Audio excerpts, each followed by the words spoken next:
My activity is to influence them to drive like they look. Matt Becker, Aston Martin's vehicle characteristics build, lets me know. The motor is sitting, and we're saddled within the 2019 Vantage test donkeys hustling pale seats, someplace on a solidified lake close to the Arctic Circle in Sweden. Since the Vantage is Aston's success, and it's illustrative of the things the brand remains for, it's sheltered to state this crisp model is the most vital Aston Martin on the planet at the present time. Might we have a go? Becker logically asks, watching out at the ice track. In the first place, with every one of the frameworks on. We test and build up this auto with frameworks on and off, at each stage. Becker shifts the Vantage into drive, and quickly it sounds more joyful. In the engine is an Aston-ized, AMG-sourced twin-turbo V8, pressing 503 pole and 505 lb-ft of torque. It was given the full workover, and the controller calculations were created to influence it to act like an appropriate Aston. Power is directed through an 8-speed ZF programmed gearbox. How and when the power goes ahead relies upon driving conditions and mode, of which the 2019 Vantage has 3, Sport, Sport Plus and Track.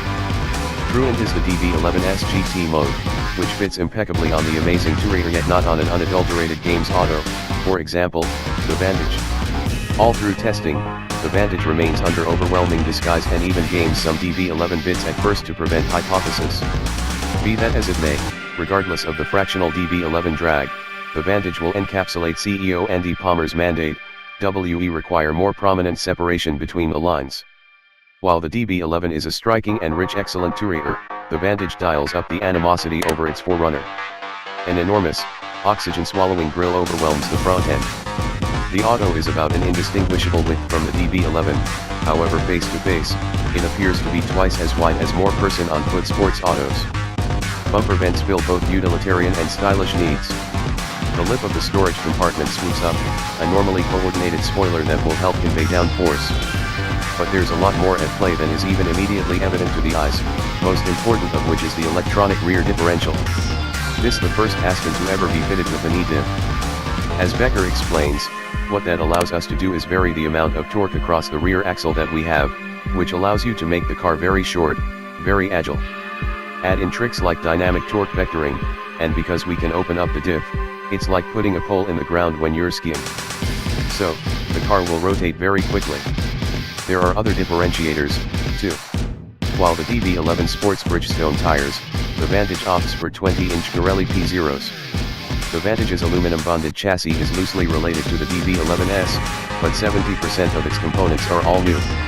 Sliding onto the track we glide around, the car demonstrates exceptional control.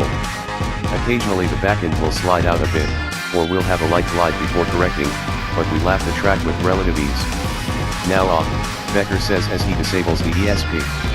The Vantage wails and grunts while Becker maintains a fairly consistent trim, making little corrections as traction, or lack thereof, requires.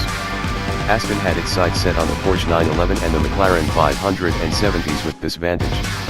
During initial benchmarking, Becker says one of the things that really impressed him with the 911 was how the car seemed to be gaining grip the more you turned in. To replicate that for the Vantage, he believes there are 3 essential elements.